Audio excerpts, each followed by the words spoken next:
January 10th, 2010, VGN Radio presents Midwest Wasteland with your hosts, Kevin Baird, Brian Baird, and Don Cease. Tonight's topic, injuries and medication. So Larry has some sort of injury dance recital with his kids. He does. He's in a tutu. He has something that he's doing, and he'll be joining us a little bit later. Same with Don Anderson. I did talk to him today, and he will be joining us at some point once the children go to bed. And he left me a voicemail earlier, and it was pretty funny because he was like, it starts recording, and then you can hear his kids in the background going, "Leave a voicemail! Leave a voicemail!" It's like, I am leaving a voicemail. Like, shut up back there. It's like, what's going on with that? Oh, shit. And I don't know what happened to Jason Corber anymore, folks. And if he joins us, he has to learn how to text me, but I don't know. Maybe his 40 ounce is more appealing. Whatever he's got going on, it's good. Brian and I went and saw Maiden Voyage last night. Brian, yeah. Brian, did you have fun? I did. I mostly go to hang out with all the old guys and stuff, but we saw them in the Spitfire, which is not really well renowned for the sound system. So when they came out, they sounded a little rough, but as they went on, it just didn't make any difference. That might have been the beer that was pouring down my throat, constantly. But I had a good time, dude. Yeah. I was driving home and I got a really vicious case of the hiccups. It's just one of those things. I went and stopped at rallies, and maybe I was just eating too fast. I don't know. It could be. Well, rallies could do it by itself. Yeah, I just started driving. I'm like, huh. I'm like, oh, this sucks. Stop it. That hurts. You're killing me. It's your body going, what the hell, dude? You're going to die. I'm driving. It's still winter. I'm trying to do the hold my breath thing. And of course, I'm drunk, so that's not working out extremely well because I'm like, trying to hold my breath and not faint. At least it's cold enough you can stay awake and open that window. No, dude. If you drive a window, that's a dead sign. That's a giveaway to cops that you've been drinking. And I was like still kind of, I was a little buzzed. I don't think I was like smashed or nothing because I got home in one piece. So it was a good show. I had fun. Cool. Yeah, it was good. Except we got out at 2 a.m., which was kind of long. It was a good time. I don't understand half the shit that was going on, though. People, fucking Kevin Robb showed up. He's like, yeah! Yeah, he was raging. He just left. he left when I left. I saw him outside in the parking lot. I was talking to him for a little while and stuff. I was like, I haven't seen you in 5 years, dude. He's like, I just bought a beer. It's probably gone by now by the time I walk back in, but I had to come out and see you. I was like, hey, good talking to you.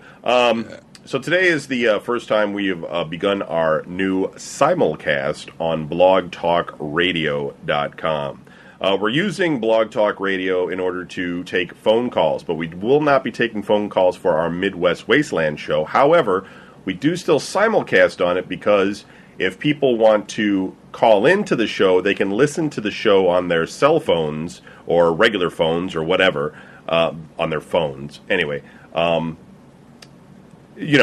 rather than listening over the internet. If you've happen to have speakerphone on your phone and you've got the extra minutes you want to blow, you can call the call-in number. And the call-in number for the show is 347-327-9476. Now, I don't know if that number changes or not. Don Anderson says it doesn't ever change, but if it does, I'll be posting up the new number on videogamenews.com. In the first post on the front page at the bottom, that number that I just mentioned will always be listed there. So you can call on your phone and just sit there and you can listen to the whole show if that's something that interests you. I know some people have work and they don't get internet or they're in their car or something, and now you could throw the phone on speakerphone or whatever and be able to listen to the show if you wanted to. This will be the same for Cleveland Sports Radio, Video Game News Radio, Midwest Wasteland, and Kevin's Oblast Radio. We will be taking phone calls for all the other shows except for Midwest Wasteland. So the only reason we won't take them for Midwest Wasteland right now anyway is because this show goes way too long.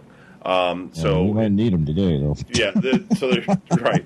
So there's generally not going to be phone calls taken, but that may change down the road, especially once we move to something like where we talk about current events rather than the topics at hand. Also, if you go to blogtalkradio.com/VGN, you can join us in the chat room. Well, at least me. I don't know about these other two guys.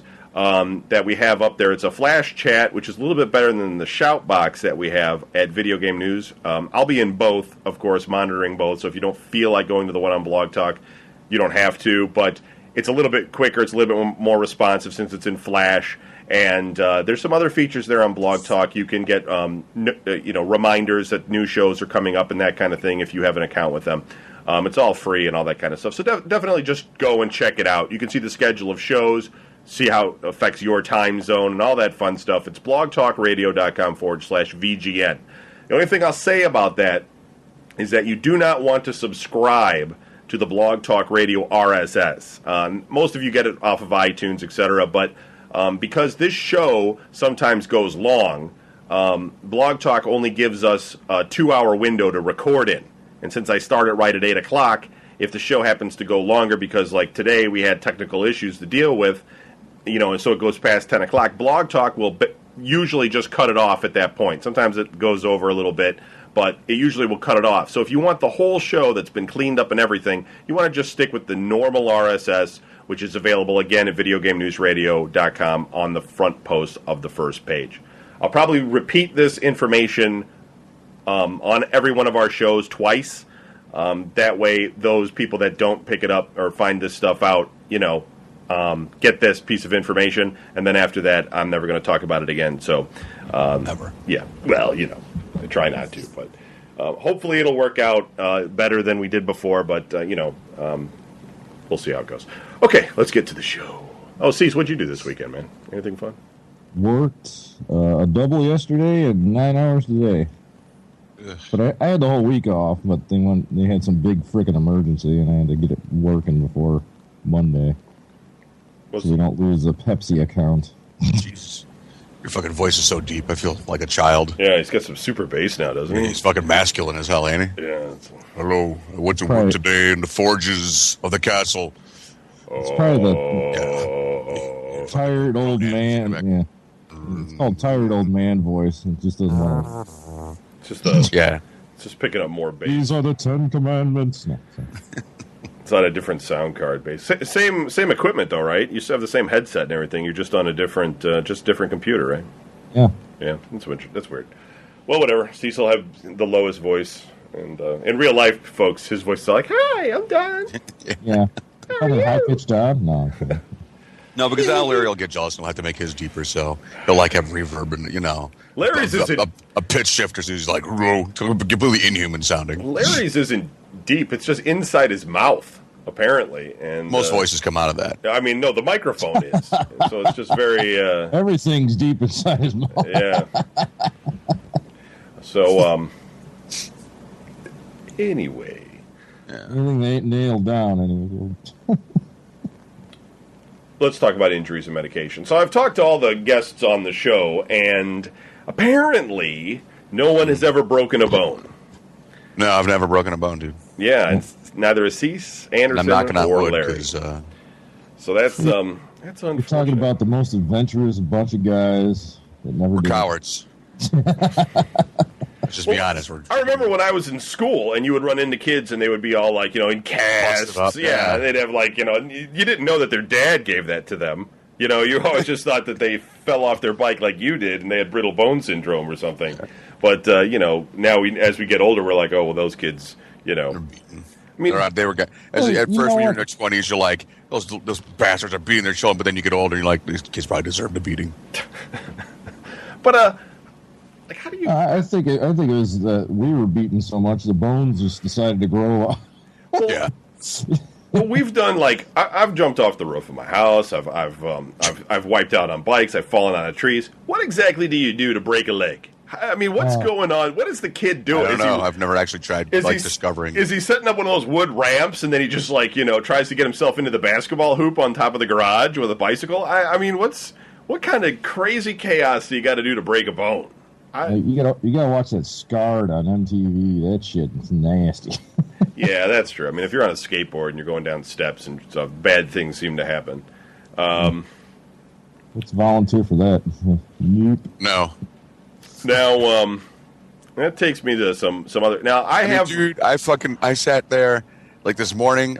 All I did yesterday at the concert. Okay, I don't want people to get the wrong idea that I was like, fucking like in some crazy mosh pit throwing people in the air. So I sat down in front of a bar, and like the most like action I did was like I was like sort of like drumming my fingers on the bar, okay?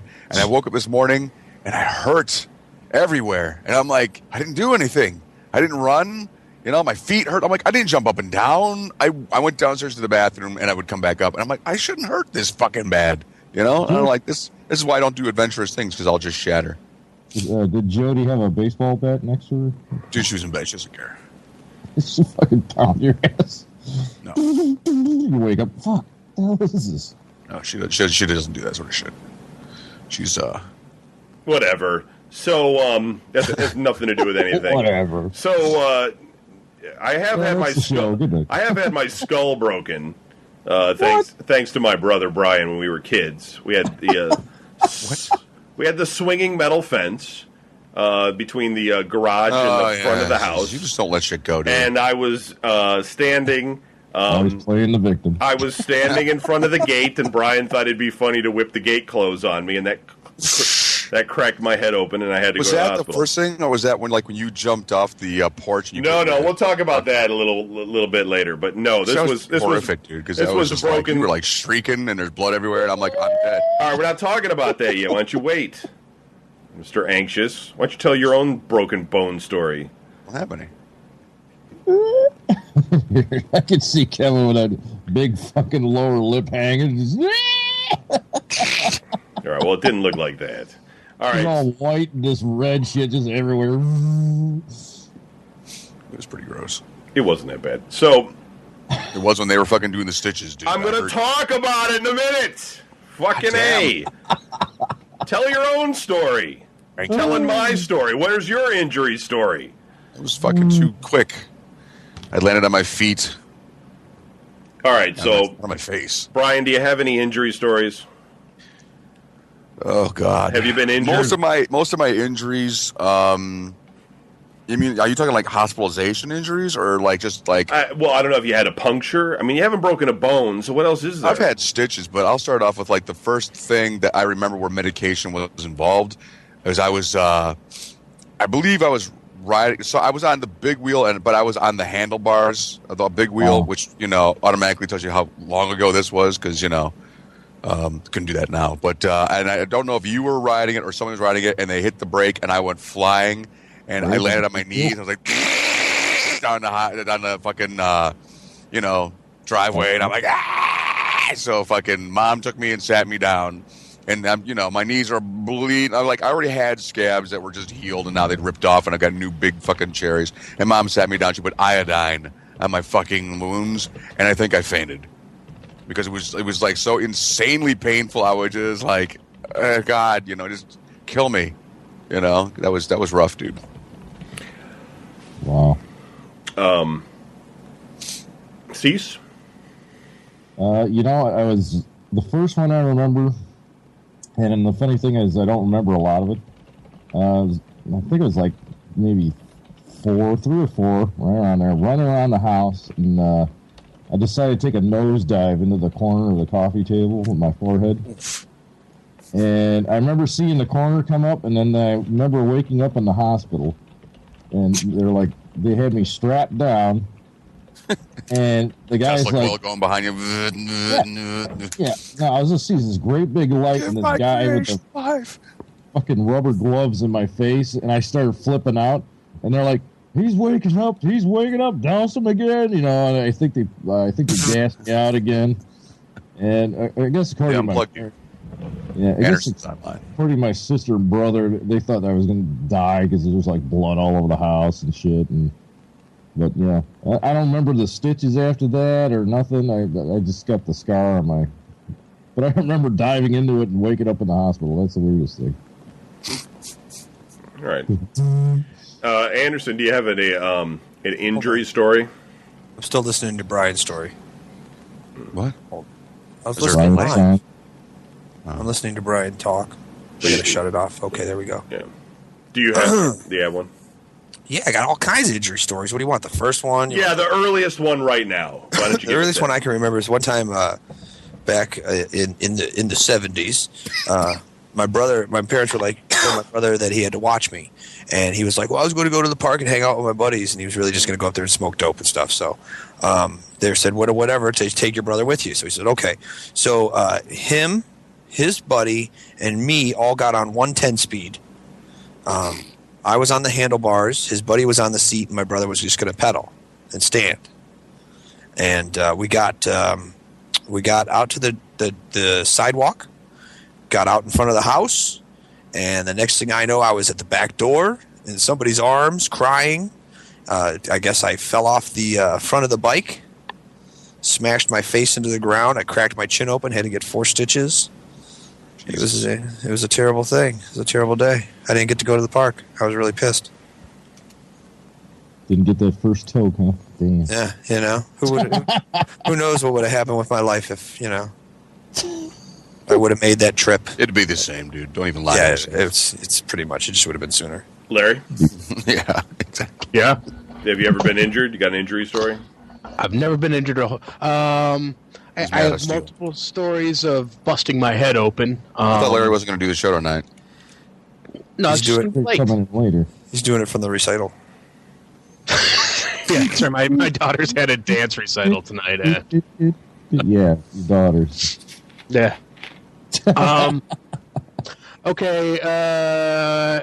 Busting head open story. I'll tell the one that most makes me sound like a tool because that's how I roll.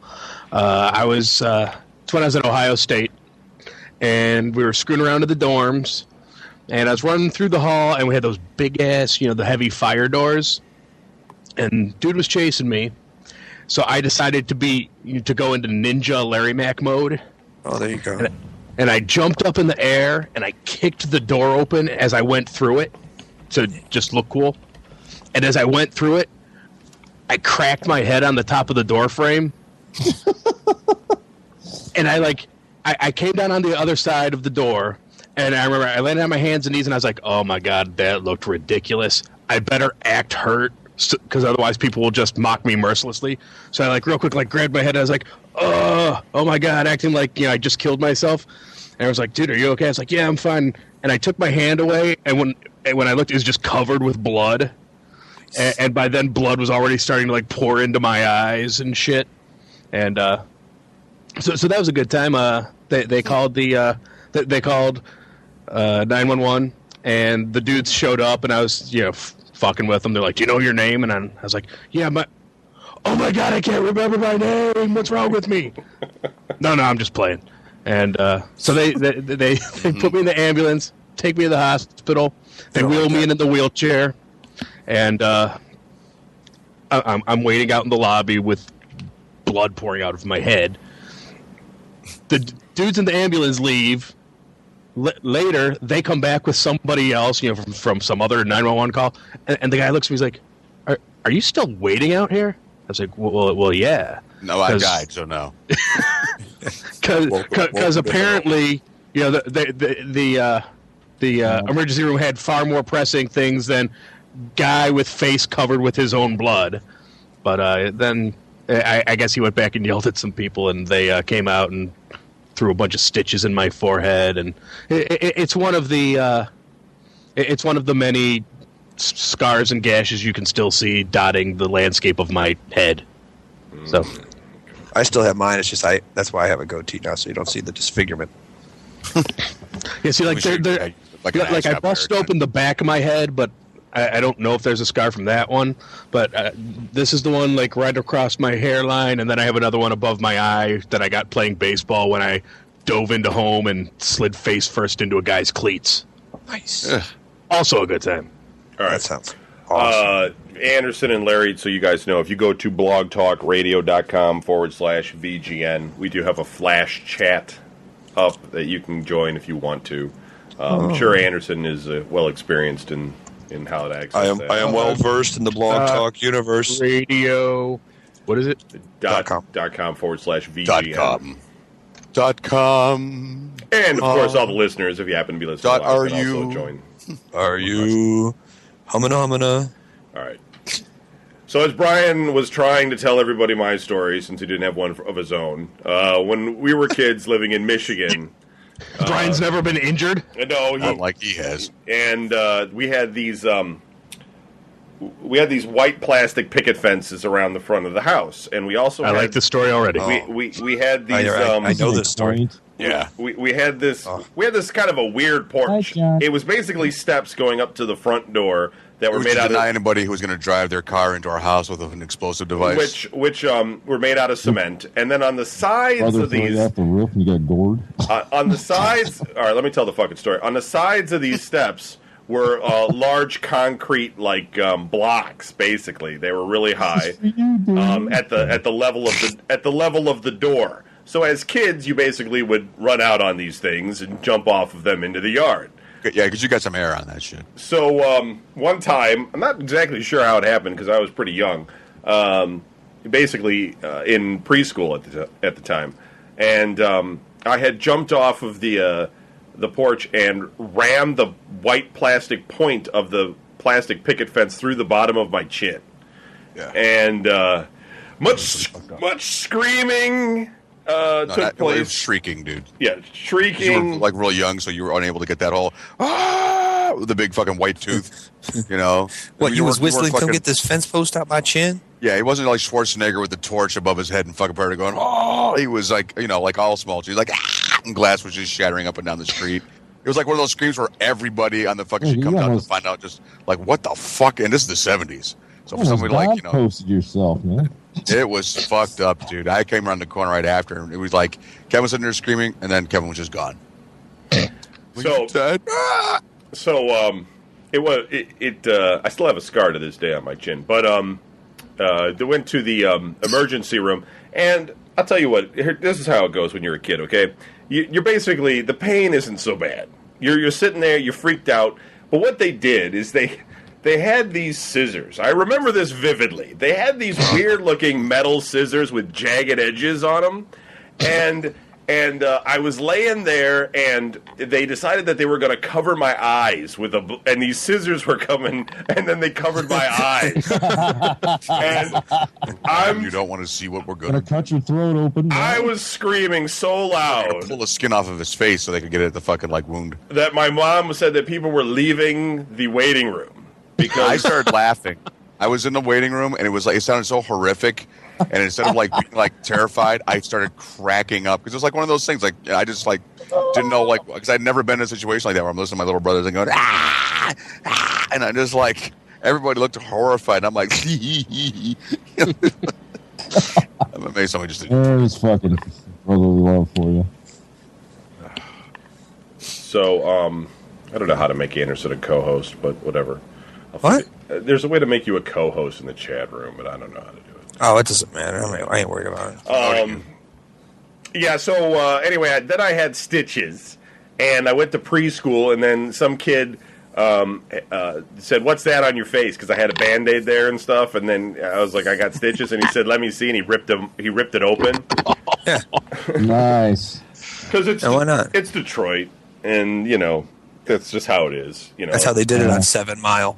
Yeah. 14 Mile, and so then there was just we left the hood, and we were the only town in Michigan where they were full of rednecks. Yeah, basically. So that was basically my whole injury story. I mean, I still have the scar to this day, but it's not a big deal. I don't grow a beard though because I think it would come in all snaggly and weird. Battle scar. Plus, it's like a big patch you of can't skin. even really fully grow one, can you? Yeah, haha.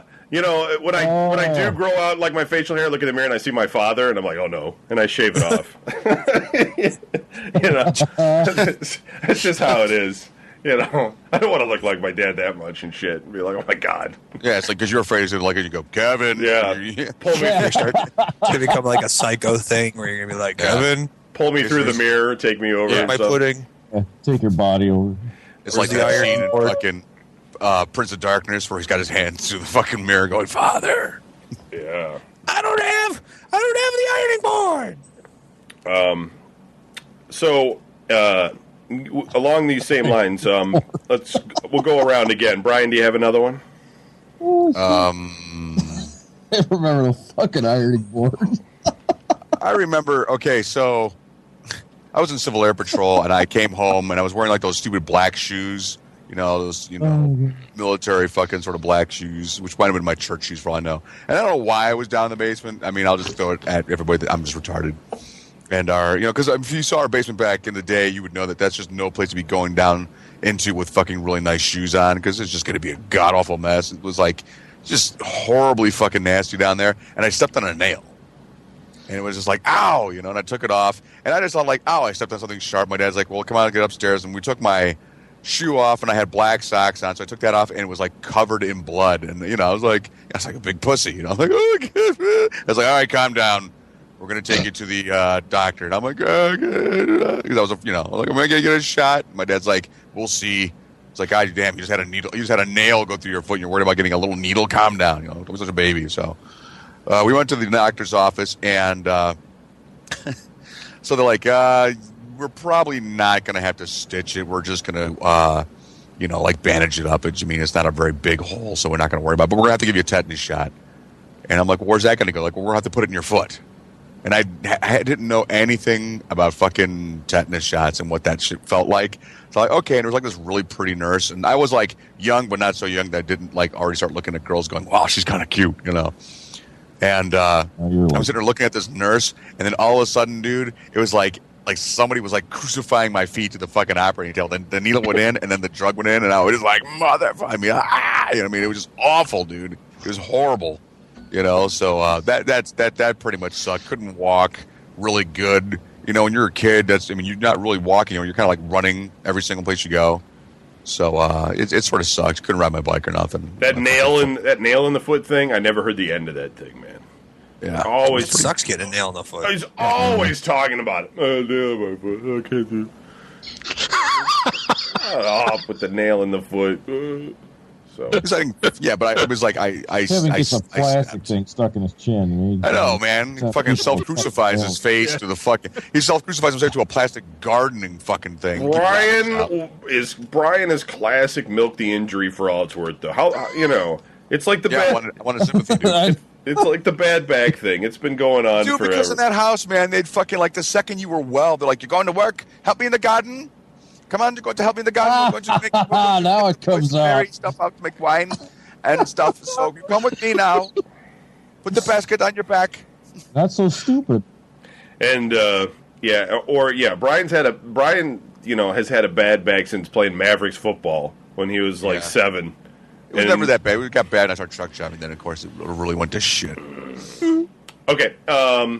Belly, that's fucking making. And Anderson, you got another one? Do I have another one? This one time, we were playing Run from the Dog, and we had this tree that was like next to our house, and it just got cut down. And what kid doesn't have fond memories of playing Run from the Dog? Right? Don't you? You're like, come on, dog. You get the dog to chase you, and then you're like, and you run away. And so so we had this tree. Listen, I was lonely. So we had this tree that just got cut down, and it was like still laying on the stump. And it was a big tree. It was about 4 feet up in the air, like when you're standing. You know what I mean? Like height-wise, as it was laying there. You a hobbit? No, dude. I just told you it was on the stump. There was a tree. It's a big tree, plus it was on the stump, so that gives it an extra couple feet. So as I'm running from the dog, I decided to jump up on this tree, and I'm standing up there. My brother comes running by, and I said, come on, Ian, jump on here. Come on, get up here. And next thing I know, I was waking up crying again in my parents' arms. And, I had this big, huge bump on my head. It turns out I got a concussion. I guess I was standing there, and I fell off the tree. I, slid off the side or something like that, and I cracked my head on the bricks. And I had a really bad concussion. I had to go in the hospital for 2 weeks, and I had makes sense now, folks. Yeah, doesn't it? and I had to get an IV and stuff. And I remember this one time my mom came to visit me, and I was really sad she was leaving. And I went to the door of the room. This is one of them hospital rooms that has 8 beds in it, so there's 8 kids in there all fucking being stupid. And this was back in the day, dude. This was in Fairview. This was in the 70s again. So I'm standing at the doorway. I walked over to the door and looked down the hallway. I'm like, bye, Mom. Bye, Mommy. I love you. And she's like, okay, bye.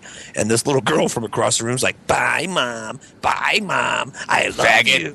And I looked over at her and I was just like, oh, my God. and it freaked me out. I was like so scared. I was like, I don't know who that girl is, but I'm going to be afraid of her. Start climbing on the ceiling and shit. I was just going to say that too. God damn That'd it. be cool in a really freaky way. Beat me to the second front. That one involved a hospital stay. Okay. Larry? Let's see. I have cracking the head open story number 3 when I was in the Army and passed out for like no reason. We're all just sort of standing around in the supply room and waiting for the Jeep to come pick us up, take us out for land nav. So the fact that this story ultimately meant I missed land navigation training made it worthwhile. But it was weird because I was standing there and I'm looking at the map of where we were headed, and you know how you get that stuff where you get like a little, I don't know, mini headache and you just kind of blink your eyes for a second and it goes away? I'm like leaning there and I just kind of close my eyes, and when I open my eyes, I'm looking up at everybody's faces and the ceiling. I was like, dude. And my friend that was there, he's like, dude, it was the craziest thing. You were like standing there, and then all of a sudden you just went down like a fucking tree. And I like started laughing at first because Rather than being poleaxed. he's like, dude, it's funny. And I started laughing until like then I saw all this blood pooling out around the back of your head, and I was like, oh shit. And now like that time, I was all fucked up. Like they called the hospital and they sent the guys out. And that time, like they asked me my name and I gave them the wrong name. They asked me where I was and I like told them the wrong place. I remember you.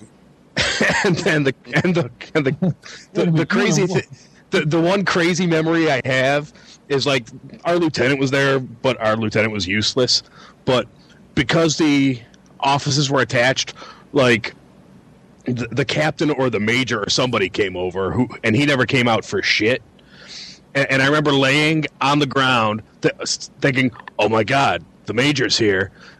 I have to get up and be at attention. And I remember in my head, I was getting up so that I was at attention, and like my body just didn't budge.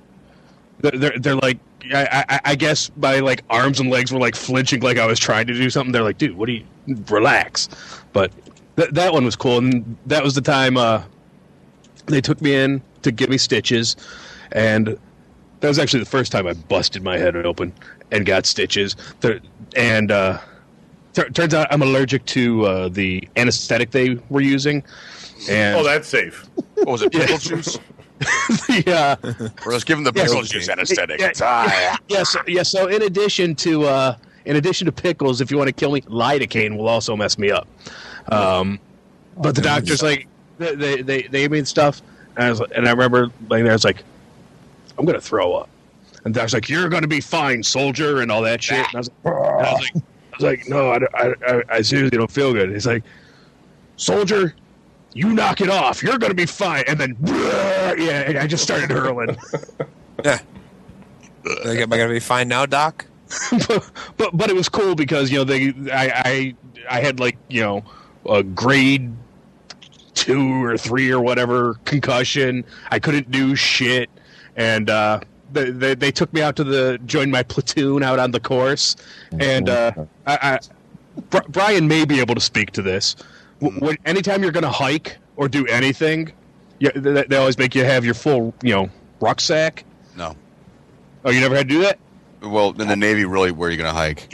Goddamn Navy. One end of the ship to the other. I mean, it's, you know, I want you to walk around the deck of the boat. Yeah, with a fucking oxygen tank in your back. Nobody's getting on. With some Trick flippers number on. 1 that you learn in the military is when you're packing up your rucksack. Choose and pick the one that's the least amount of exercise. Like you get your, you know, you have a waterproof bag that you're supposed to use for like your socks and your underwear and stuff. You take your waterproof bag, you blow it full of air and tie it off and put it in your rucksack so it looks full, which I of course had done. So I get to the land. So you're like, I get to the land nav course. Drill sergeant is like, "Come here, let me check your pack." I was like, "Oh fuck!" It's like a big shit when you're not looking.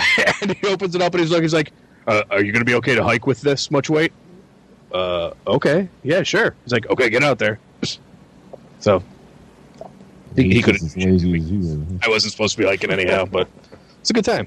And I got to go back to the hospital, a week or two later to get him out. And when I went back, there was a USO bake sale going on. So I was sitting at the hospital getting those fresh cookies. I was waiting to hear a nurse story or something. Yeah, And you go I know. back like, now you're gonna have to run around this fucking yard. You have to. It's time for your sponge bath, Larry Mack. They did Private Larry Mack. They come in there with like big stiff bristled brushes and shit, like they're gonna fucking peel a hog. Yeah, you've obviously never seen the military nurses. Yeah. It's time for your sponge bath. No! I'm your nurse, Bertha. It's not one guy; it's usually like several. Yeah, with They'll come in there to freak you out. a hose. Cease? Right. The second one I remember, I was climbing garages with a friend of mine, and we're crossing yards and shit. And it was getting, I don't know, summertime. What? You're climbing garages? Yeah. Sure. What? They did in Charlottesville. You remember North Holmes? There was fucking nothing North to Holmes. do. You were just climbing? Wait, but you were jumping between them? Yeah. Wait, This fuck- case- Yeah, in there. they were close. They Spider-Man? were close enough back in the day. All right. He has a big pole. He would just put between the yards. So he's like, He had a giant pole vault. They just pole vault to the top of it. nobody would care. Catch And it on that's the how way back. nobody would even notice, man. You're like, "Oh, look at them. All right. Keep going. Anyways. Well, yeah, usually when you're getting hurt, you're doing something stupid anyway, so there you go. Right. And the friend at the time, he's like a couple years older than I was, so he's like taller, and he's like, all right, well, let's go get something to eat at your house. I'm like, all right. So he puts his foot on this fence, and he climbs down from this garage, and it's fucking barbed wire fence, So I'm like, I can't quite get my foot down there. He's like, just jump down. It's grass down there. I'm like, hey, you're right, dude. You're right. And you're like, God damn, come on, let's go. And I jumped down, and my arm felt like it just hit the fence, but I was like, fine, I'm like, I stood up, I'm like, I look at my right arm, I'm like, just a little scratch on it. And then I look at my left arm, and there's like a 3-inch fucking scar goes all the way to the bone, and it just opens Oh my up. God, dude. I'm like, I'm like, I couldn't even talk, Like, and I'm like, I tap him on the shoulder, but he looks around, he's like, God damn! I'm going home. He's like, yeah, I think you are, So I like grab my arm and pinch it closed, and I walk into the house, and I'm like, I wasn't really crying, but I was like, Mom, and she's like, what's the matter? She's always like kind of pissy because she's always busy and shit. And I let go of my arm, and she damn near passes. I just, oh, Jesus Christ, So my dad's like, fuck, what the hell did you do? He's like, he's more mad about having to go to the hospital, Right. God damn it, now we gotta go to the hospital. I tell you what the hell, And I told him Now what I I gotta did. put my pants on. Yeah, he's like, what the hell did you do? So you have to tell him, because if you don't tell him the right thing, he just fucking goes on for hours, I was climbing the fence, and I told you to stay off the fence. And my mom's like, shut up, let's get him to the hospital. Like, all right. So we went to Fairview at that time, and we sat there for like 2.5 hours, and I'm waiting. I just got this ice pack inside a towel, Finally get in there, and the guy's like, all right, lay down, put your arm this way, and he sticks me with the needle and shit, and he goes, you can watch me sew your arm up. And I'm like, hell no, I ain't watching that shit. I'm just like, just do it. So he put, I think it was like 14 stitches or something like that. And then they wrapped me up, and I think they had to put one in the other arm, but it was like something small. And then they wrapped that one up. So I had to go to school like this. And for some reason, people thought I was trying to kill myself. I had both arms wrapped up, like right around from the wrist all the way up to the elbow. They're like, dude, you all right? Are you all right? The truth here. You're among friends. Are you all right, man? So I'm like, yeah, why? Like, everybody thinks you tried to kill yourself. I'm like, no. Like, That's when you look. You should have looked at him like, and been like, "What do you mean tried? I was successful." I'm like, And then they'll just stare at you, and you'll be like, I'm a ghost too." I had a couple people believing I was in a knife fight, though. But that was about it. Jesus God. It's always best when you have an injury that you know is just you're never gonna hear the end of it, so you just go ahead and make up shit. I never had too many really horrifying injuries outside of that. The plastic picket fence taught me a lot of lessons about being cautious around being able objects. to fly. But taught me a lot of lessons about lack not there getting hurt. I was burned a lot, and I worked for a while as a dishwasher at Pierre Radisson, and they put these hot sheet pans down on the thing, and I didn't know they were hot. And you know when you burn yourself really bad, it's just there's a delayed action. You know it's hot, but you don't really feel the pain right away. So you go over and I would grab the pan and it'd be and you just let go. It's like a 2-second thing. And that pain lasts a month or something. All the skin you turns. can't even touch it by mistake. It all turned white, and it started. My skin was coming off, and I had blisters and stuff. It was unbelievably hot, and so I just had to work with one arm. There's no sympathy or anything, It's I got burned. Well, be more careful. And there's nothing you can do for a bird. People are, they're like, well, don't put ice on it because that'll fuck it up. And then, well, do I put? Is there an ointment or something? No, there's nothing. Duct tape. You just have to deal with it. You're trying to sleep, and it just feels like your hand is still burning, on and on and on. It just sucked. So it eventually went away, and I got a scar on my hand from it. But that's not as good as Don's muscle hanging out of his arm story, but that's the best I could do. So, Brian, have you ever witnessed a horrific injury? Oh, God. In progress or aftermath? Because I've seen a lot of dead motherfuckers on the road. Yeah, I don't know if we want to... There you go. I don't really think we want to go all the way to the death part. Why not? I've seen... That's the name of my next band. Dead Motherfuckers on the Road. Catastrophic injury. Yeah, the next show will be catastrophic injuries. Epic fails. People that I'm just because it's the only thing I remember off the top of my head. We were playing tackle football. We were a marching band. We all got there before we had to do practice. And there was that little field behind North Olmsted High School that was right outside the one door that led to the football field. Mm-hmm. And we played full-on tackle and shit. And we don't know who left the broken glass bottle out there in the field, but one dude went knee down right into it, man. Yeah, it was fucking pretty. So they had, they firemen carried his ass into the fucking gym, or right into the changing room and shit, and he took he's sitting there trying not to faint, and they tourniqueted it, and the guy just reaches down like a dumbass because you're not supposed to do this shit, and he fucking pulled the glass out, and blood just went all over, and this one dude that I was in high school with fucking he left, and he was gonna fucking faint. He was just dude, that was the grossest thing I've ever seen. I'm like, it's just blood, dude. He's like, but there was a lot of it. And I'm like, well, it wasn't yours. What the fuck? What are you so worried about, man? Yeah, so it was just that was pretty. I mean, that was some seriously gory bullshit, So okay. Considering I was high school, you don't really see a whole lot of fucking. You see guys like you said, you see guys walk around and chicks walk around with casts, black eyes or whatever. But rarely do you actually get to be Johnny in the spot, All right, Anderson, you ever witness anything?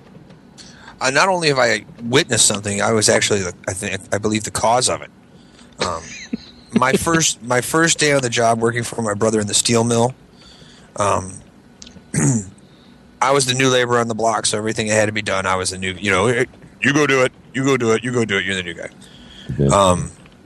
So we're standing in this furnace, and there's a scaffold built, and they said, okay, one of you laborers, get up there. And I'm looking around at everybody, and nobody moves. And I said, I'll go. I was like, fuck it, I'll climb a scaffold and stand up there. So I went and did that. And then they said, hey, get off the scaffold. We need to move it. Step over on this beam. And when I stepped over on this beam, it loosened about 100 pounds of castable and brick. And it fell, I don't know, 20 feet.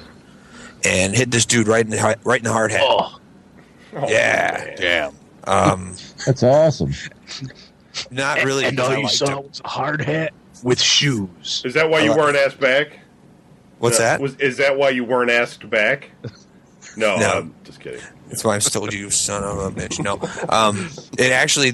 What's weird is it hit the front of his hard hat and came down like the front of it, like like down his face. Yeah. And this dude is a huge dude. This dude was like all muscles. He used to be like a all-state wrestler and stuff from like East Lake area. And Vince Matucci, and he talked like this. He was like, "Hey, what's up, Dottie?" And be like, "What's up, Vince? Not much. Where's the dope?" And it was just like, okay, so he's in, and if it wasn't for he had I guess the neck muscles, he had so many muscles on his neck and stuff. If it was me that was underneath there, my neck would have been snapped because of the weight. Did he freak out on you? He was like, take a piece of plywood and come up there. I'll tell you what. The dude's such a badass. It didn't even knock him out. 100 pounds from 20 feet on your head. Did you scream, "My brother's no karate"? He was on the ground. He was laying on the ground. Yeah, I was like, "My brother's gonna kick all your asses, motherfuckers!" Dude, I started freaking out. I thought he died because they had to call the ambulance and stuff. I never seen an ambulance come driving into a furnace. I was just like, "That's the craziest thing." That's how big these places are. But I was freaking out of there. I was freaking out bad because security came in. They're like, "What happened?" And there's some dude sitting there. He goes, "That dude over there did it." And I was just like, "Holy fuck, I didn't do it." I was like, I looked at my boss. I was like, "Dude, can I go? Can I go?" And he was like, "Yeah, get the hell out of here. I'll take care of it." And I was like, "Oh my God." And I went back to the trailer and I freaked out and I started smoking cigarettes like a madman. Because I thought I killed the guy because he was laying there. He wasn't out. He was laying there. And I was like, holy shit, I just knocked out. So you thought he was dead but conscious? The guy tells you to do it and he you're was dying. I'm like, look, the fucker told me to stand on there. That's what I said. I mean, eventually that's what it was. It was like, hey, you guys told me to go stand over there. I just put my foot up on the beam. I didn't even, if it loosened the stuff up, that's your own. And eventually they turned it around because it should have been shored up. All the brick, because it's like you're in a giant room that has bricks on the ceiling and on the wall and on the floor. And they cut a big opening in the ceiling, so there's nothing pinning those brick in. So they're supposed to shore that up, and nobody did. So they turned it around and was like, well, why wasn't the shit shored up? And they were like, okay, well, never mind. Let's get this guy to the hospital. Everything's cool. Yeah. So. Okay. Larry? I got nothing for that one. Sorry. I apologize. You've never witnessed anybody get injured? Come really? on. I just no. I mean, I can't. I got nothing. All right. Cease? I was in third grade, and you know how they have pods? Like there was pods like Pod people. Yeah, they call them pods. All right, but it's just classrooms. There's 3 classrooms in one giant room. All right, listen, goddamn. Time for naps. The fuck is it? It's 3 classrooms, and there's like a great big room. It's kind of like an office, but they just kind of, you have different office areas, but it's one great big room. But they did classrooms like that, and it was all tile floor and everything. And this one kid was just leaning back in his chair, and he's like, and all of a sudden we heard this slam, and we all look back, and this kid's like laying on the ground with his feet up in the air, and you just see this fucking blood pool just fucking collect around him. Dude. We're like, oh, because you always heard that horror story. Don't lean in your chair, you'll break your head open. And we're like, and then he's just like, the teacher comes up, she's like freaking out, and she's like, I told you, little fuckers. Yeah, go tell the principal that. And they're like holding him here, and you see his hair getting all red and shit. We're like, oh my God, this dude's gonna die, We're like, yeah. So, and then they finally got the paramedics in there, and he wrapped his head and carried him out. Then there's that blood pool looking. They were all looking at it like, ooh, dude, Drawing pictures. Yeah. But that's the extent of the injury. Yeah, I've seen dome accidents and shit that people never really got hurt too bad, but that was about the bloodiest. Yeah. I haven't seen anything too gruesome as far as in real life. I mean, I've seen dead bodies, but we had a guy that got electrocuted where I worked, but I wasn't there to witness it. So that's no good either. But crap, I had one, and it's freaking gone out of my head now because your guys' stories were so much more interesting than my own that I freaking just make something up, dude. I freaking forgot. This one Oh, time no, when here I it was is, in the okay. army, we were on one of the live fire courses, and a dude took a claymore to the chest. That was cool. No, mine involves Jason Corber, actually. I was at Manchu Walk, and we had a grinder or a cutter for the cabbage to make egg rolls with. You would cut the cabbage into chunks and then put it into the metal thing and push it down. And he pushed his hand into the slicer, and you just... and Because that seemed like a good idea. yeah, and just shut it off and stuff, and he's just holding his hand. He's like, there's blood pouring out everywhere and stuff, and it's like, you're just like, I gotta go to the doctor and stuff, and you go, but he leaves, and the whole time I'm looking at like this garbage bin size thing of cabbage with like some blood in it, and I'm just like, did I throw it all out, or Just wash it. do I just take out the part Nobody that's knows. got the blood on it? Because I don't really want to make all this again, But Yeah. no. So just so you know, there was management there at the time. That was like, no, this all goes out. And you're like, God, Jason. Fucking Corber. He comes back with this big sock on his finger. Basically, it's like a I huge remember thing. wearing that thing. And he's all like, I'm sorry, guys, and stuff. And you're just like, that's why he works up front, basically. Now, if I saw that happening, I'd be like, I ain't picking up no fingers. No way. That would be my first worry. Gross, Okay. No, they didn't lose a finger. It's just pieces of skin and blood everywhere. It was just gross, but yeah. Nothing major. Yeah, I mean, he didn't, I think it grew back. He might still have the scar, I'm sure, but, if he was here, he could tell us about it, but no. He's right. not here, so. Okay, so let's switch to topics of medication. So, Brian, when you got injured, where you want any kind of medication, or have you been on any kind of pain-killing medication?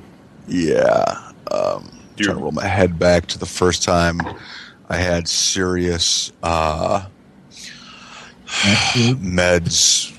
I think I was in the Navy, and it was probably some stupid I hurt my fucking muscle sort of injury, from they do. I mean, granted, we'd have to run around and go on massive climb the mountain sort of hikes that Larry did in the Army, with fucking rucksacks full of fucking stones. But they still made your ass run the fuck around a lot. It was pretty crazy, and so yeah, I think I pulled a ton of muscles in my leg, and it wasn't a big deal. They're like, well, we're going to give you something that's going to take out the inflammation, and we're going to give you something to kill the pain, And I was like, before the Navy, obviously I had a slight history with, smoking dope. So I'm like, sure, yeah, free drugs, that'll be cool. Party on. And, yeah, the Navy, they always go overboard with whatever they do, even medically. I mean, even though they have supposedly really fucking awesome doctors and shit. They gave me, I don't even remember what the fuck they were called. All I know is that I went back to the barracks and dudes offered me tons of cash, because there was nothing to spend your money on. They're like, dude, I'll give you fucking $20 for one of those pills. I'm like, done. And I'm like I need a whole fucking jar full of these things anyway, So, I mean, I just remember taking one and then trying to get anything done for the rest of the day was impossible because I just, it's one of those painkillers that not only does it take all the pain away, but you can't think straight at all. So I don't remember what the hell it was. I was just people were trying to keep me from marching in traffic, because we'd have to, everywhere you go, you'd have to march and shit. And I'm just yeah, dude. And I wasn't even in the front. I was in the middle. I'm like, oh, I'm going to go over here. No, dumbass. It's almost stay It's here. almost the rest of the crew, the rest of the class. Did you have any side effects from that? I got yelled at a lot. Being in the military, that's what they do. So if you want to consider that a side effect, yeah, it's a bad side effect because, as Larry will tell you in boot camp, they don't fucking yell. They kind of get really hysterical, shrieking at you. So it even penetrated my drug-induced fog. I was just like, oh, with a straight look on their face too. Yeah, blank eyes, and just motherfucker. It was weekend at Bernie's. Fucking up. What the hell's the matter? I took a drug, sir. I took one when I was there, and I took one that night, and then I didn't take any more because I was just the next morning I woke up and you're like, so you still got that stuff in your body? We're going to sweat it out of you. And they're trying to, you're trying to do any kind of exercise and any kind of medication is horrible. You're just everything's harder. It's the gravity got heavier. You're just it hurts. And they're like, yeah, run in place. You can't do this anymore. Fucking push-ups. I can't do it. Because it'll just be worse. Crying so hard he can't even speak. Yeah, that's like I don't know what it was like with Larry, but you'd hear guys like you'd be working, they'd be fucking PTing your ass, and for some, because I worked out a lot before I went in because I knew it was going to be hellish. But some dudes, it's like they just came right out of whatever drug-induced fantasy world they were living in, thinking that they're going to be walking out of boot camp ripped. It's like, dude, to get that kind of a build, you've got to kind of work at it. So like you'd have dudes like screaming and crying, doing like on your 50th push-up, your arm like your arms are any kind of shape, your arms are burning, you're sweating, you're like, this is ass. But you'd hear dudes and you'd swear to God it was like the Inquisition was in there fucking putting hot coals on their fucking feet, man. They're just like, and the thing is like nobody ever says anything to those guys about them being like kind of like pussies, because you're just like, I'm not going to say shit because that my turn might be next. I might focus. Some task might be presented to me where I just like lose it and start bawling, man. I mean, fuck. So you just didn't fuck with anybody. Plus, you didn't know these guys real well. They might be killers, There's a lot of fucking weapons around in the military, so you didn't fuck around too much. You want to bayonet your fucking jacket. Stomach. Yeah. No, we didn't have like anything that would shoot, but there's a lot of shit. I am in a world of shit. Yeah. Hey, Anderson, painkillers. What? Painkillers? Were you ever on painkillers? Yeah. Medical marijuana. No. For your glaucoma. Painkillers. Actually, for my cataracts. Yeah. Yeah. Okay, so anyways, yes, I was on pain pills. Oh, wait, I had to have the injury, right? Right. Okay. I got my wisdom teeth taken out, and they gave me codeine, which really isn't nothing, which wasn't as good as the Percocets I got from my back surgery, but this is a funnier story, so I'll go with the codeine. It was Percocet. Huh? I think maybe that's what I got in the Navy Percocet because it sounds familiar. That shit really fucks you up. Percocet's good. Makes you itchy. Yeah, there's that. Shit. It's like, I feel all dry. So I got these codeines. I had all 4 wisdom teeth taken out at the same time. And I think it was codeines or Vicodins or something like that. Yeah, it was codeine. And so I ended up going to the first annual Detroit KISS convention the next following week or whatever it was, or 2 weeks later or something like that. So I still had these pills with me. It was still, a little difficult to eat and stuff. So I was just popping them for fun. And so we go to this KISS convention in Detroit. We got 2 different hotel rooms. And so I'm in the one hotel room with a bunch of other people, Oz and Rom and James and Frank and just pretty much all them dudes. And it's like a Cinema Wasteland, only KISS. And we're all getting all messed up and stuff. So they're like, we're going over to this other room. I said, okay. So we go in this other room, and there's all these dudes from like Integrity and all these other hardcore bands and stuff. And you go in the room, and all these dudes are all passed out and stuff. And I walk in, I'm like, so anybody want a codeine? And like everybody's hand went up. Everybody just started getting up, like waking up, like, what? Who's got codeines? Who's got drugs? You got drugs. That was my story. Oh, It's awesome. I thought you were anything. It's not like it's I didn't get addicted to it or nothing because I was obviously passing them out to people for free. Yeah, because you weren't taking them. I thought you went into that room and then DeWitt or somebody would be there going, my brother's fucking painkillers, man. "Can you dig it?" Well, that's what happened when I took the. When I had my back surgery, I had them Percocets, and then it's like the one day I'm sitting there, I'm like, you know what, my back's acting up. I go to say to my ex-wife, I'm like, my back's acting up. Where'd you put those pills? She's like, they're gone. I'm like, what do you mean they're gone? She's like, they're gone. I was like, you threw those out? She's like, no. And I was like, you took them? And she's like, yeah. And I'm like, well, what the fuck? She took all my pills. I'm like, those are for me. And she's like, sorry. Still acting like a bitch. Yeah, you're still crazy. Oh, that's where my story is going to go. Just what you're talking about right now, but it's going to be different. And it involves my brother. Larry? Not nearly as interesting, but I used to get lots of sprains and shit in school and get pain meds for that. But the only vaguely interesting one is when I was when I got my appendix taken out, and that whole thing just spiraled downward into a nightmare of complications. And basically, they were getting ready to discharge me.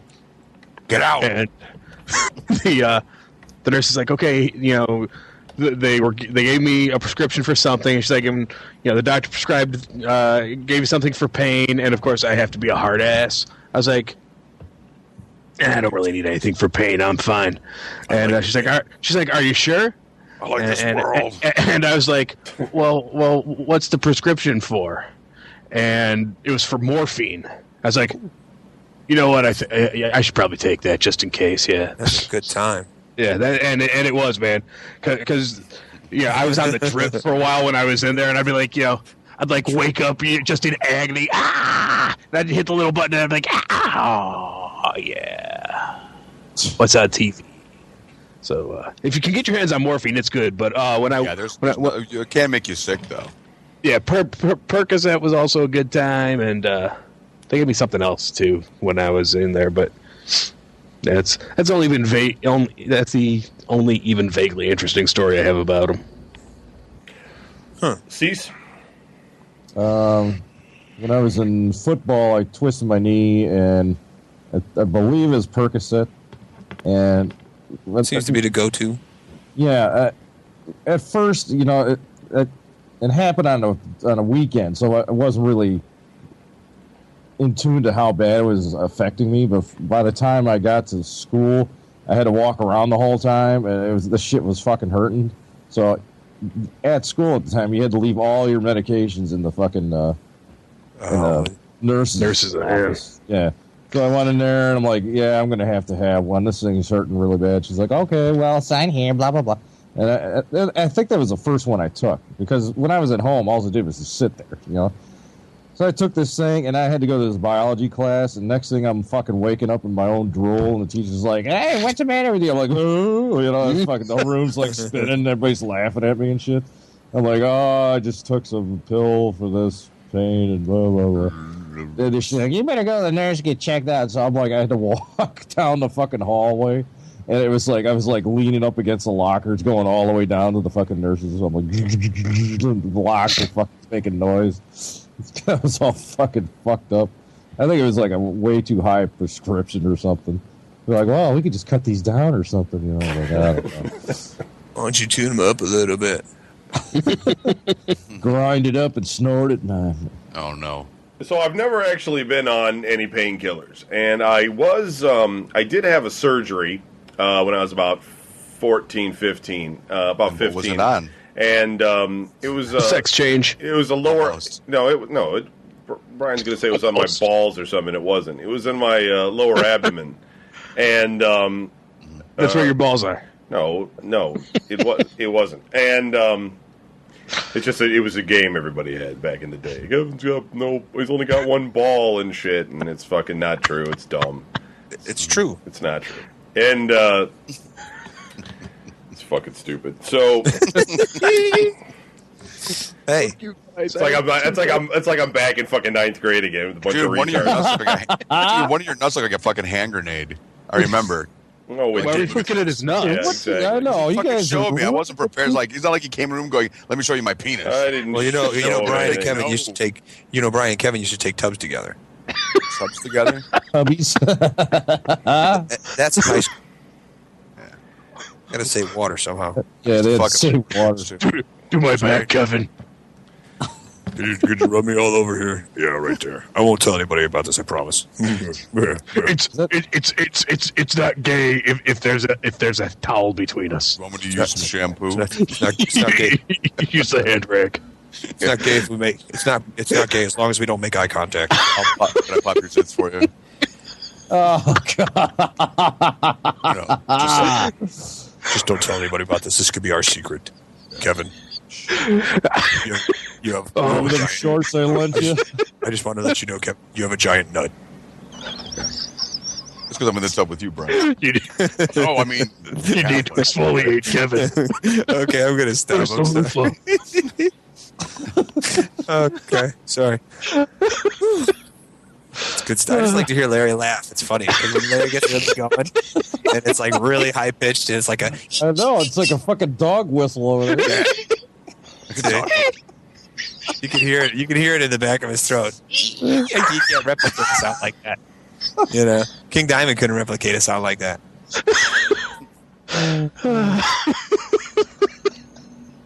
Kevin's all pissed. I'm just kidding. Kevin has 2 fine normal nuts, and they're both the same size. I've seen them. I've touched them. Oh my god!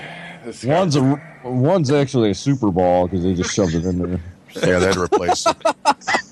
Sorry. They didn't want his balance. One time he was in the Tunisian desert.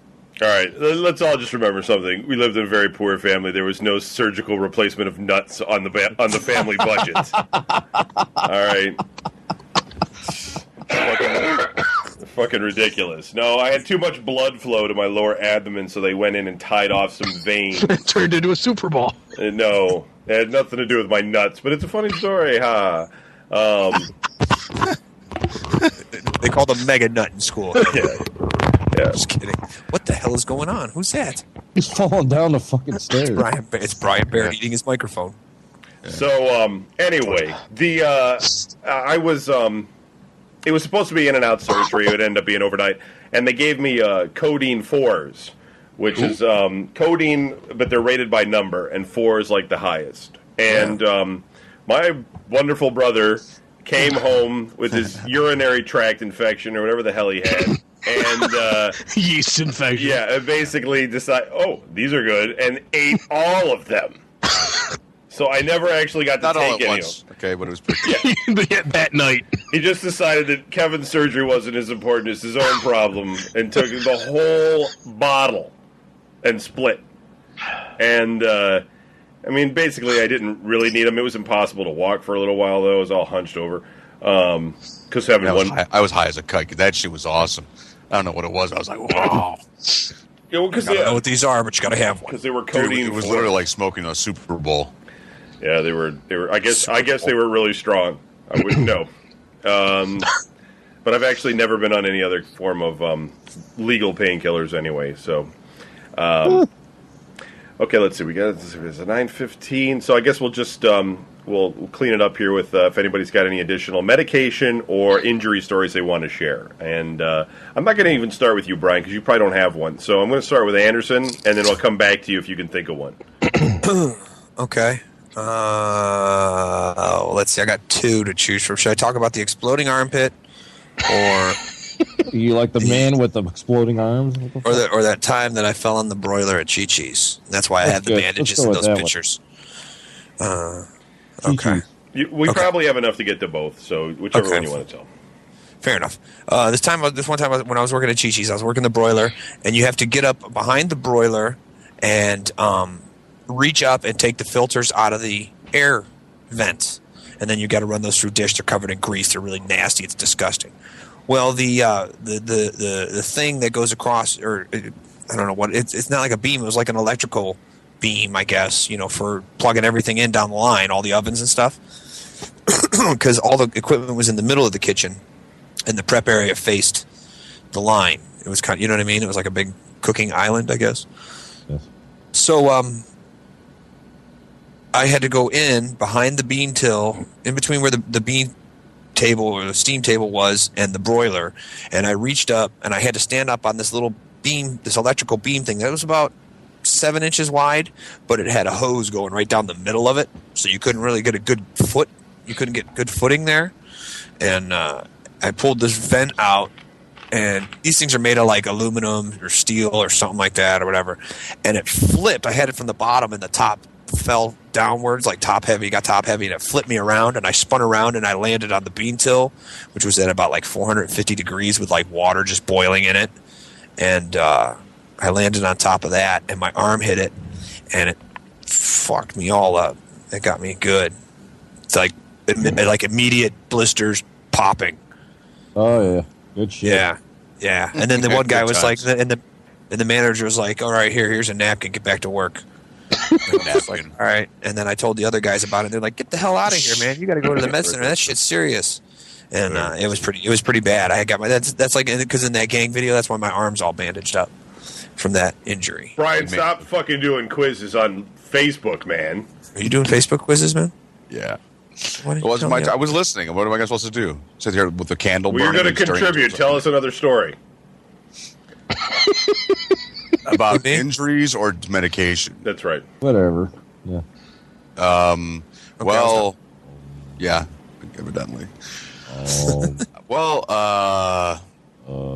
when I was in the Navy, one of the reasons I got out is because I went a little nuts. So I was having really bad. I mean, I could go into all the reasons why I was fucking going berserk, but to be quite honest, even I fucking look back and I can't even tell you what happens. But one of the things that I was really suffering from was really bad nightmares. I mean, to the point where, I was partially sleep deprivation because I was doing crystal meth, which will keep you fucking awake.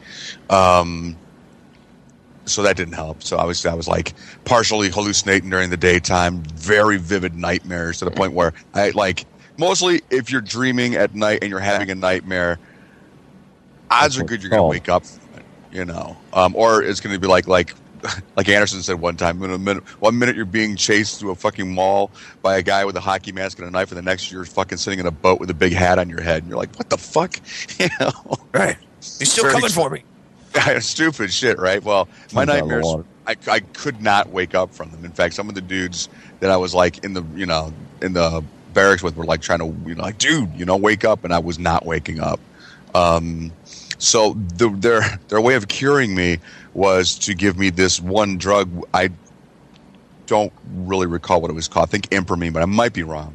I know that's like to fight off zits or something, but their idea was to make me so tired I couldn't fucking dream of anything. Like you just have those nights where you just, you go to sleep, you don't dream of anything because you're exhausted. So the idea was, let's drug him out so he's so fucking out of his mind that he can't fucking dream. What is this, Dream Warriors?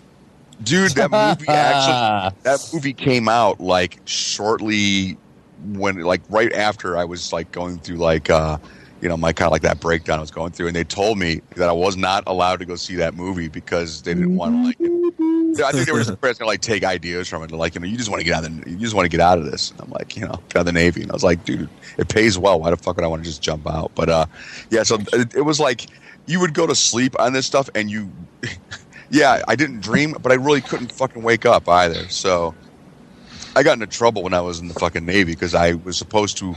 I took a nap during like my lunch break because you give you an hour to eat lunch or whatever, or read a book or write poetry, whatever the fuck you want to do, right? And I went. I'm like, I'm exhausted. I got to lay down. I laid down and I woke up when it was 6 o'clock at night. I'm like, oh fuck, So I had to like, go ahead. I was gonna say you don't even realize you were sleeping, so that sucks too because you're like, well, fuck. Yeah, that's the other thing, dude. Is that kills you because it's like, yeah, you're dead asleep, but it's not like you're. Like you're not really going into REM, or whatever. I guess that's supposed to be important, whatever. So that was like really fucking shit. Important. So. What a dream, Larry. I have the non-injury story. When I was in the Boy Scouts and I was chopping wood with I had the big giant fucking axe and I was chopping wood and. The log that I was chopping, it was balanced between two other logs, and like in the middle of my swing, one of those logs fell. So the log that I was chopping fell, and therefore wasn't there to stop the axe, which I then buried in my shoe. And big giant swing overhand, come down, bury it right fucking in the middle of my shoe. I was like, and it was just completely numb. I was like, oh my fucking God. And I like hop over to the picnic table and I rip off my shoe and the axe blade had gone right between two of my toes and I had this like little tiny nick like between them. So not an injury story, but fun. Yeah, that was good. I believe that was the same year that I was burning the garbage and didn't actually go through the garbage because I'm lazy. I just took the bag and threw it on the campfire.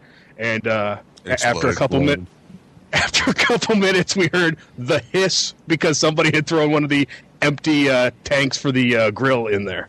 Nice. Oh. What's that? That's awesome. All right, Cease?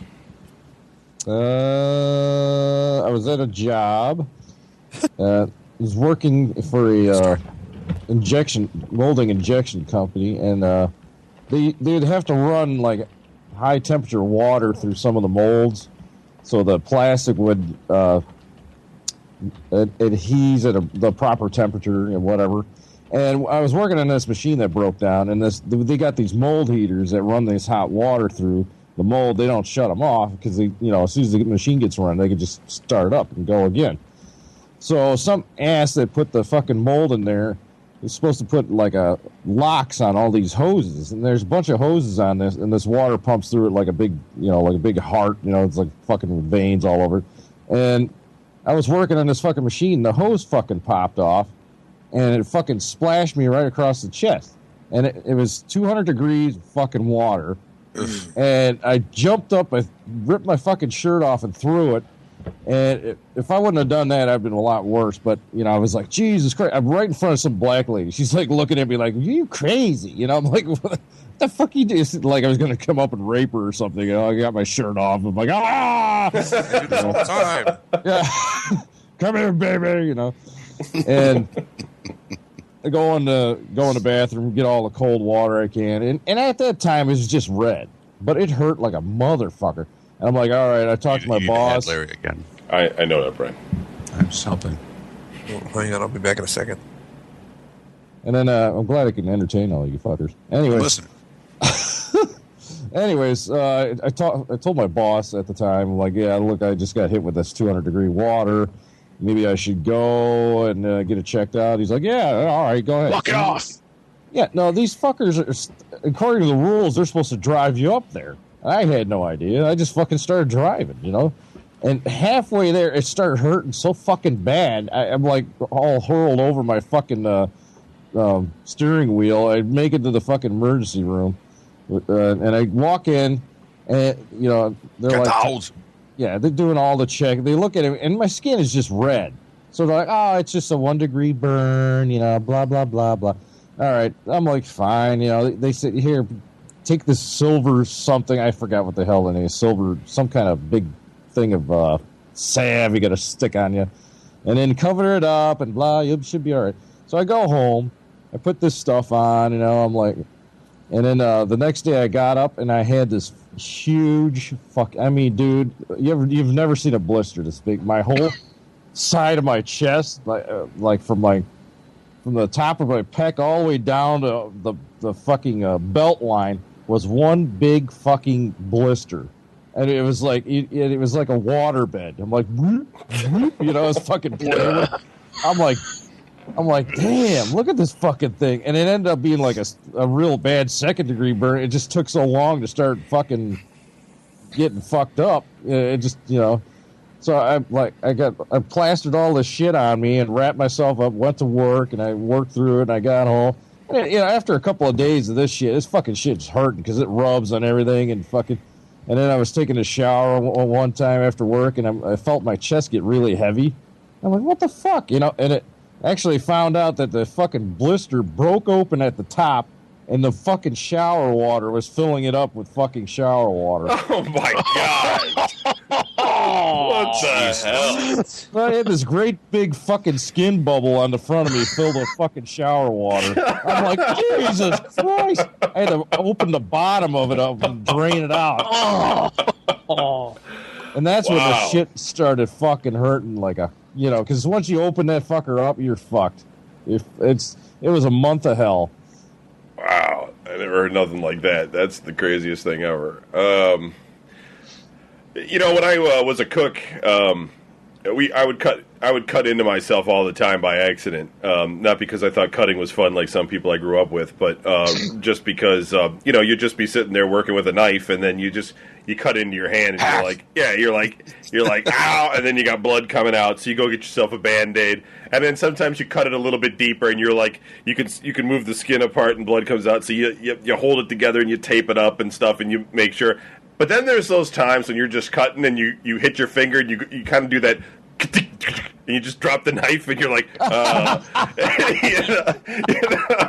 and you're like, Jesus, because it's like you could just see flesh hanging there and stuff, and there's like blood going all over, and you're like, son of a bitch, because then you got to go to the boss and stuff, and my boss was like a French chef, and you'd be like, chef, I kind of got, and there's no point in trying to hide it or something, because he'd just be like, oh, that's nothing, so you just hold up this, like, hanging bit of skin on your finger and stuff, and you're like, I gotta go to the doctor and stuff, and, yeah. And then he's like, oh, all right, hurry up, It's like, I can't go home, so literally, it was funny, I was working at Stouffer Hotels at the time, which is now the Renaissance Hotels, and they put me in the limo. because they have a limousine that they go to the airport and back and forth with. So they were like, well, we're going to have to put you in the limo. So they took me in the limousine to in my chef outfit because I couldn't change. I'm sure they're used to that, though, dude. And there's a lot of injuries in that kind of work. And I just go down to Brian. All right, who's skydiving? It's Brian.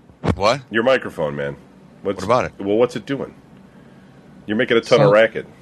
You just like jump off a 300-foot I building. didn't do shit, dude. All right. Well, it was you because your thing lights up on Skype and it was making all the noise. So whatever you were doing, yeah. No, I wasn't doing anything, man. Whatever you were. Well, I know maybe you were. Maybe your microphone was. Get the mouse off of it. So I went down to I think it was like Lutheran or something. I think that's downtown and like over by Ohio City or something. And I go in, and the thing is, I've cut into myself so many times that it's not like I'm freaked out at all by what they're going to do to me. And so they put in I think I saw a shadow of a doctor for a second. Kind of came in the room and went and walked back out. And then I got one of those med tech people that are not quite a doctor, but they basically do everything that the doctors that the doctors Interns. don't do. Yeah, kind of. And she's sitting there, and she's like, take off your pants. She's like, okay, I'm going to have to open. She's like, I'm going to have to open this wound up in order to look inside to make sure there's nothing in it and stuff. And I'm just and I'm just sitting there, and I'm just like, whatever. I'm just like watching her do it. And she's like pulling it open and stuff and looking at it. It kind of hurt and stuff, but I don't know. You just in that line of work, you're so numb. You're just being manly. No, I just don't care. What am I going to? No, I mean no, but hold on. So a little tear, you're like wipe it away. So she's like, all right, we're gonna have to stitch this up. So she's like, I'm gonna numb you up, and then we're gonna stitch it. And I'm like, all right, cool. So with a hammer, believe me, I used to be scared to death of needles until I got into the culinary field, because once you put knives through your hands enough and stuff, it goes away. And so she gets like lidocaine or something, one of those canes, and she starts. They're like this is gonna pinch, and the needle goes in. That doesn't hurt. What hurts is when they're injecting that liquid lava into your fucking. It's like, you're like, but I just sat there and fucking just bit my tongue. I'm like, fuck, and I was like, I'm like, that's like liquid fire. And she's like, oh, I like that. Liquid fire. I'm going to use that for now. I'm thinking to myself, yeah, the little kids that come in will be glad to hear about that. Love that shit. Yeah, this is I'm going to inject some liquid fire into you, Billy. Fire. Hey, y'all, you want some liquid fire? And so then they put a big sock on my finger, and I had to go back and fucking work the rest of the time in the cold food prep. So I'm making salads and that's shit. Bullshit, dude, because I did the same thing when I was cooking at Chester's. I was training this chick who was, cute, and I wasn't really paying attention. Thank God the fucking thing was off. I was cleaning the fucking slicer, and I just ding, my finger, I was snapping my finger against the slicer, but I was trying to wipe it down, and there's blood all over my fucking hand. Well, that's fucking genius. So I had to go and get it stitched up at some Abu Dhabi fucking med center place off of goddamn Lorraine Road out in Fairview. Fucking don't speak English or nothing. And I'm lucky I even got painkillers. Because I went there one time to have a cyst taken care of. We can't give you painkiller because you won't feel it. And I'm like, yeah, whatever. You huffed it all right? So fucking they sewed my finger. And I'm like, nah, I got to go back to work.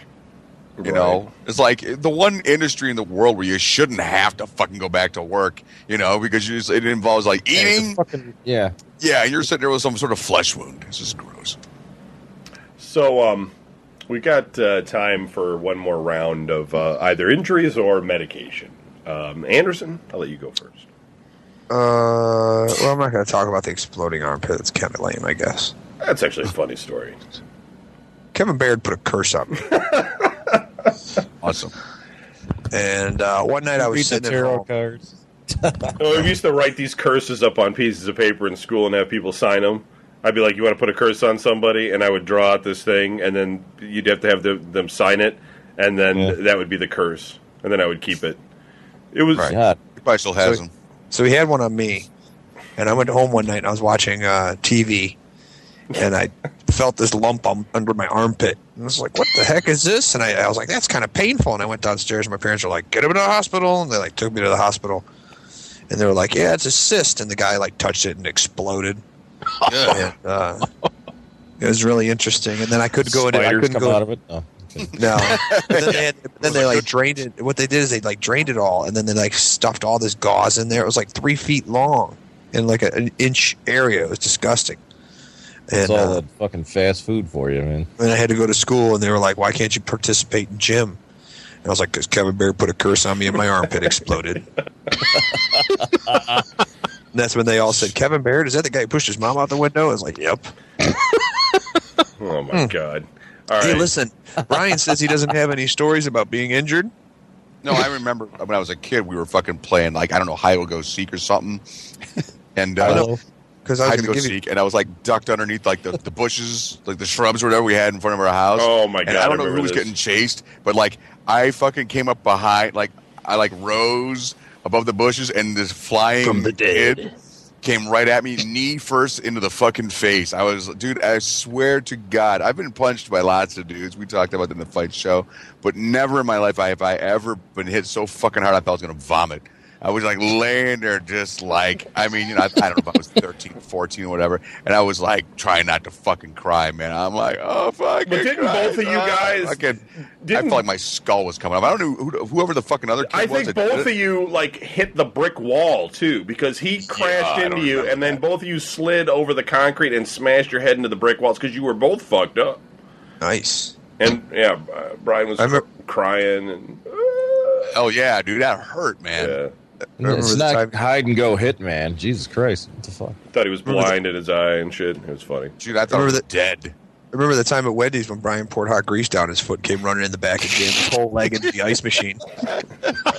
What is? Oh man! Dude, that shit hurt. Because all you hear is mother. Oh, you hear him swear, and he's like, "Oh, motherfucker, shit, man!" I was in the back washing dishes or something. He comes running in the back. I'm like, "What's going on?"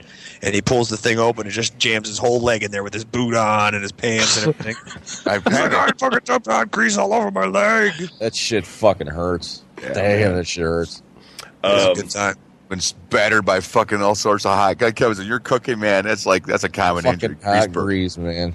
It's Yeah. the worst. We had a fucking guy at fucking Chester's who was up above cleaning the goddamn like the hoods, you know, cleaning that shit up, like wiping it down the rag. And it's above the fucking fryer station, and he didn't have a boot on. He had a tennis shoe, and he put his Drop foot, and it was rag. still on, man. And he put his fucking fryer, and he was kind of like a weird, almost retarded kind of guy. He's like, "Ow, ow!" And he runs back, and he's like, puts his foot in the toilet, and the fucking line, the guy who was in charge of the line goes, "I smell foot." Serving fried foot today, man. The fuck? We have to change that shit out now, you asshole. I smell foot. He came walking back in. He's like limp. He's like, I have to go home. The guy's like, you ain't going fucking anywhere. You're cleaning that fryer out, foot fucking Foot man. that foot man. It's fucking funny. Do it, You just foot man. you just hear him put his foot in the fire, and all of a sudden you hear that sound like when anything goes into a fire. You hear that fucking like, sort of boiling. It's like he's like, ow. He's trying to fucking, and those floors, man. I don't know who the hell designed them, but there was like no non-skid. It was like they might as well be fucking cobblestones. Yeah, you and put your fucking foot on, greasy He's foot like- on that, and you're sliding He everywhere. was, dude. He was all over the place. We were trying to. We were like, "Is he hurt?" But we were crying. You know, we're like, that stupid fucker.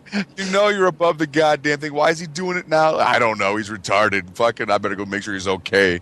You know, he probably put his fucking foot in the toilet and it came off. We won't have any place to shit either. Yeah, try to take his tennis shoe off, and the fucking skin goes with it. Oh yeah, dude. She's like, you're not going anywhere till you clean that fucking fryer. I'm gonna smell your foot all fucking night long. Nasty. Fried foot. Cease, you should tell the story about that your brother when that board with the two nails came down. Do you remember? You know. What I'm Oh Christ! Yeah, fuck. We were working on this 2-story building, and the second floor. They wanted to tear it out because they're going to make it some. It was like a swimming pool place, and they're going to put some big shit in there. I don't even know why. But my cousin and I were ripping these boards off of the second floor and throwing them down, and my brother would pick them up and put them in, take them outside and put them in this dumpster, you know. And this one thing, and the floorboard ones were like fucking 20 feet long, you know. And my cousin, he's like ripping this thing out. My brother's down there picking up wood and shit. My cousin pulls this board off and he kind of slides it down slowly, and then he lets it go, and it stands on its end. And he goes, oh shit, Bob. My brother looks up like, you know, and this fucking thing just started slowly going towards him and these fucking 2 long ass nails are hanging on the edge. It was like a goddamn fucking cartoon. He started running the same direction as the board was going, and it was like looking back over his shoulder. Yeah, and he's slow and kind of, you know, big and shit. And he's like, and it was like slow motion. And I saw this I heard the nails go in right into his fucking ass cheek. Clink! He's like, he's like fucking howling like a fucking ass. My dad comes in like, what the fuck? Jesus Christ, you know. And my brother couldn't get it out because he couldn't reach it. It was behind his back and shit. My dad tried to go up there and pull it out, and he had to put his foot on his other ass cheek and pull it out. You know, like, throws the board down. Was like, we're going to be back. He's going to get his tetanus shot. My fucking cousin and I were laughing for fucking 3 hours, you know, fucking in tears, you know. Larry, you got any more? Nothing that compares to that. But Don's other story reminded me. My parents' old house. It was out in, you know, rural Medina County or Wayne County or whatever the hell county it was in, and you know the front yard, it had like the big drainage ditch between that and the road, which when they bought the house was completely overgrown. So I was like, you know what, I'll go clear that out for you. So I went out there and spent pretty much the entire day clearing out this overgrown ditch. And by the time it was done, I was completely sunburned and shit because I, you know, am dumb and spent all day hacking weeds without a shirt on. And I was completely sunburned, which I didn't think much about. But Oh God. like by the time I got in the house, I was just like itching, and I just couldn't stop itching. And we went back out and looked, and basically what had happened is all over my back, I'd gotten sunburned to the point where, you know, the skin like cracked and split open because I had blisters and shit. And all of that had got infected with poison oak. Most ungodly. I spent like that night in the shower because like cold water sort of made the itching go away.